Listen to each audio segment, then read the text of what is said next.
In case of ovarian cancer, particularly in case of advanced or metastatic ovarian cancer, actually the treatment landscape hasn't changed much since past many years.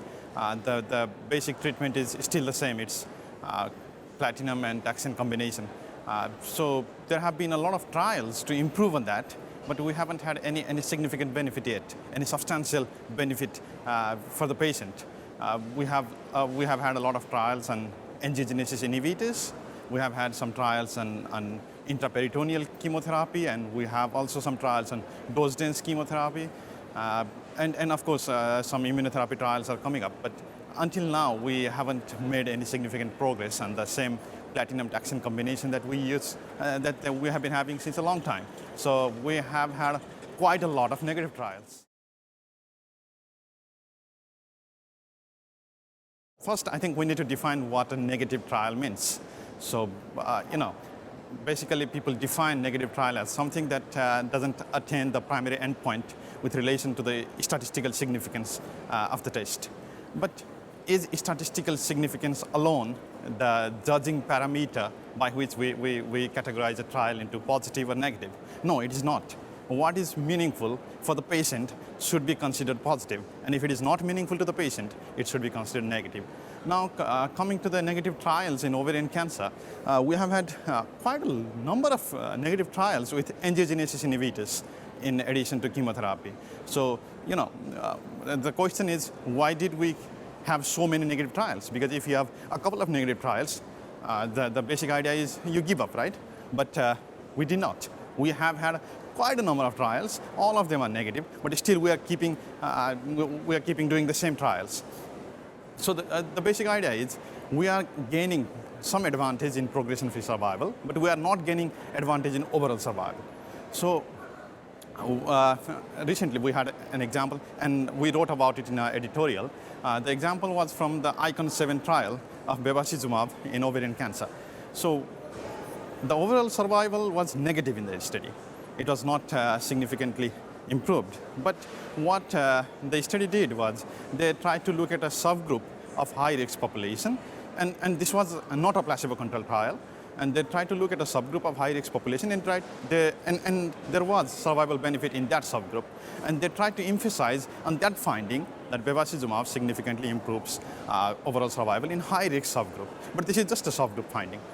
And another trial that we discussed in the editorial was that of nintedanib. So in that case, it did attain its primary objective of progression-free survival benefit, but yes, it was statistically significant, but the exact benefit was 0.6 months, so which is less than 3 weeks. So is that meaningful for the patient?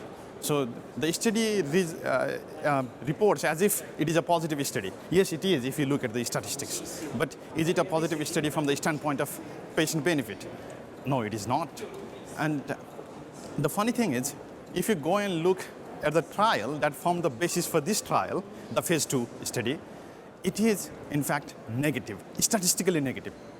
But what they did was, in phase 2 study, it was statistically negative, but they considered it to be meaningful. And then they are doing the phase 3 study in which the actual benefit is very low, but it is statistically positive, and they are again considering it to be a positive trial. And another trial that we talked in our editorial was volasertib. And this is a phase 2 trial, and it is clearly negative, statistically negative, clinically negative. But the study concludes as if it is a positive trial. So we are afraid that, again, this might lead to another phase 3 trial with more than 1,000 patients to give us the same thing, a negative result. So yes, we are learning, but if we want to, there is lesson, but we should learn, but we are not learning in fact, in reality. The point that we raised were examples from ovarian cancer trial, but this is a common theme underlying all the cancer trials right now. So you say, why is such thing happening? Because, if you chase a small benefit and if you get a statistically significant result, that could lead to approval. And in today's market, if you can approve a cancer drug, then it means billions of dollars or euros in no time. So one can understand why people have incentive to keep chasing a small benefit, although that's not meaningful to the patient. And this is not only for ovarian cancer. This is common for all the cancers. Therefore, everyone felt what we had written was true. So it struck the chord in all the oncologists' hearts, in most of the oncologists' hearts. And the important thing is, I think what we did was we did not say anything new. We just said the emperor was naked. So yeah, the emperor has been naked.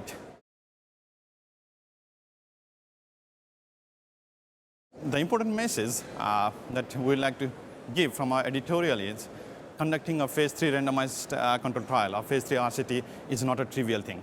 It's not a joke, because it entails a huge resources in all dimensions: financial resources, logistic resources, human resources, and patient resources are the most important one, because we still have a majority of patients who are treated outside of clinical trial. So we have few patients who are ready to enroll themselves into clinical trial in the hope that that trial would teach something of benefit to future patients. So we need to ask only those questions that are really meaningful, because conducting a phase 3 RCT is a huge thing. So is a question that whether this drug improves or not, the survival or the progression-free survival by 1 month, is it important enough to be asked in a phase 3 RCT? No, it is not. So we should be asking rational questions that actually help our patients. Our objective is not to approve any drug. Our objective is to help our patient. So how can we do that? So I think that that's the most important message that we would like to give through our editorial.